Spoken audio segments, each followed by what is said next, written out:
વડોદરાના ધાનેરામાં આવેલા રિલાયન્સના બીબીપી પ્લાન્ટમાં આગ લાગી। બીબીપી પ્લાન્ટના ફિનિશિંગ બેગિંગમાં આગ લાગતા અફરાતફરીનો માહોલ સર્જાઈ ગયો। કંપનીમાં આગ લાગતા ગ્રામજનોના ટોળે ટોળા ઘટના સ્થળે ઉમટી પડ્યા। ઘટનામાં 3 કર્મચારીઓના મોતના સમાચાર છે। ઘટનામાં કેટલાક કર્મચારીઓ ઈજાગ્રસ્ત પણ થયા છે। આ ઘટનાની જાણ થતાં ફાયર બ્રિગેડના અધિકારીઓ ઘટના સ્થળે દોડી આવ્યા। ફાયર બ્રિગેડના અધિકારીઓએ ભારે જહેમત બાદ આગ પર કાબુ મેળવ્યો છે। 3 લોકોના જે મોતના સમાચાર છે। મોટી સંખ્યામાં ગ્રામજનો છે તે પ્લાન્ટ પર પહોંચ્યા હતા। 3 કર્મચારીઓના કરુણ મોત નિપજ્યા છે। આગ પર કાબુ જો કે મેળવાઈ ચૂક્યો છે।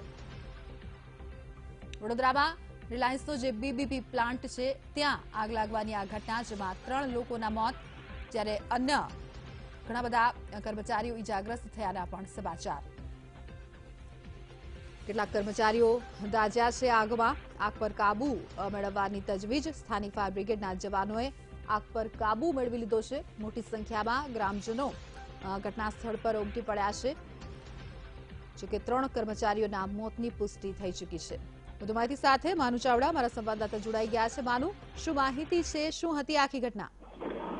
બંસી, રિલાયન્સનો કોયલી ખાતે જે આવેલો પ્લાન્ટ છે એની અંદર આજે રાત્રે 3 વાગે બ્લાસ્ટ સાથે આગ લાગી હતી અને આગની ઝપેટમાં ત્યાં કામ કરતા કર્મચારીઓ છે 9 થી 10 કર્મચારીઓ ઝપેટમાં આવી ગયા હતા। એમાંથી 3 કર્મચારીઓના મોત થયા છે।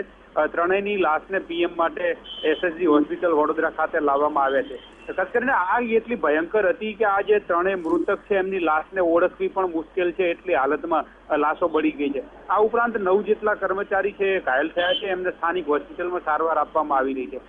મુદ્દો એ છે કે આ લાશની ઓળખ કેવી રીતે કરવી। પોલીસ પણ એવું કહી રહી છે કે કદાચ ડીએનએ ટેસ્ટનો સહારો લેવો પડશે લાશની ઓળખ માટે, એટલી હદે લાશો બળી ગયેલી છે।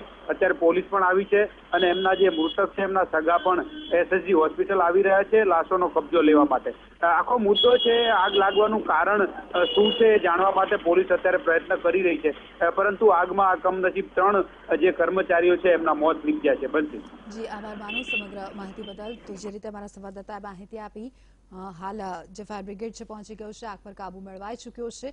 ઈજાગ્રસ્તોને સારવાર માટે ખસેડાયા છે, જો કે 3ના મોતના સમાચાર।